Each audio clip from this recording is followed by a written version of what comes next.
Good morning, guys. Welcome back. We are on day number 2 of this hydraulic scale down in Sabine, Ohio, about halfway between Columbus and Cincinnati off I-71. And it is a party today. We have, and I know you're not going to be able to see this and the sun's going to wash it out, we have 3 guys from Columbus, we have 2 guys from Dayton, and we have some friends joining us from Mansfield, Ron and Steve.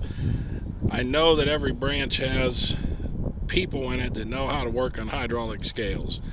I myself have repaired them over the years with Canton, but I can't ever say that I've done a job of this magnitude, I guess. And so the purpose of shooting this video is to try to document what we're doing so that other guys in the company can use it. Mansfield is well known for being the quote-unquote hydraulic scale experts. Them, Lima, that's where a lot of the hydraulic scales are located, and so that's why we brought them out here today. Thank you very much that they came. What we did yesterday is we mounted the tonalizers. Right there you'll see Jeff Keith on the left showing our 2 Dayton guys the totalizers. We mounted those.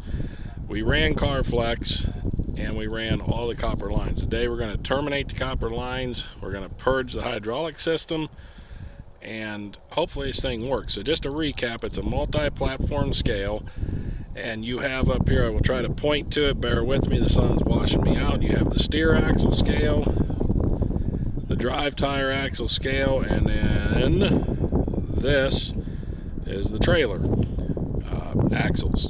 So 3 scales, 14 load cells. Okay, I know many of you watching this video understand how a hydraulic scale works, but there may be some that don't.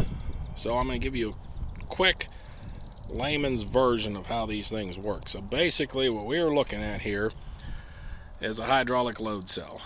Alright, and it is a cylinder with a piston in it.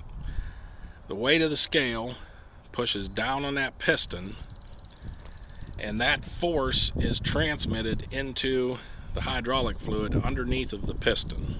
Okay, so let me try to get in here and point out, and bear with me because my screen is all washing out. The piston's down in the bottom.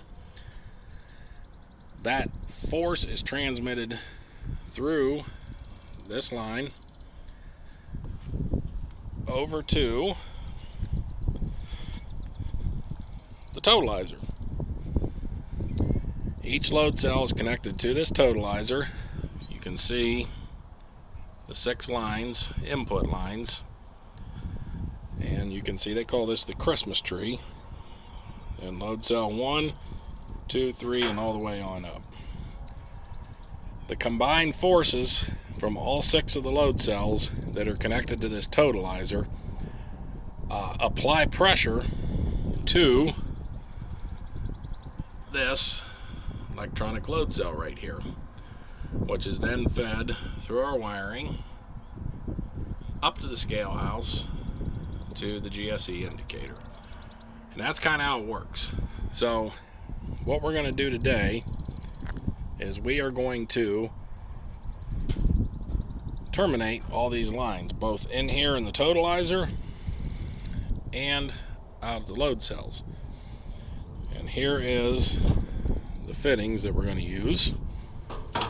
And just like a brake system, you do a brake job on your car, once you connect everything up, fill it with fluid, you have to then bleed it. If you don't bleed it, the scale won't work right because you'll have air inside of it. So that's the process we're going to walk you through today. Hopefully it's a good day today. We had a bunch of rain come through last night, but it has since cleared out, and so let's see what happens. Wow, is that a crew? The Dayton guys, and we got all 3 of them. What are you guys going to do if the scale breaks down in Dayton? Fix it. Figure it out. Wow, is that a crew? I just noticed that. All right.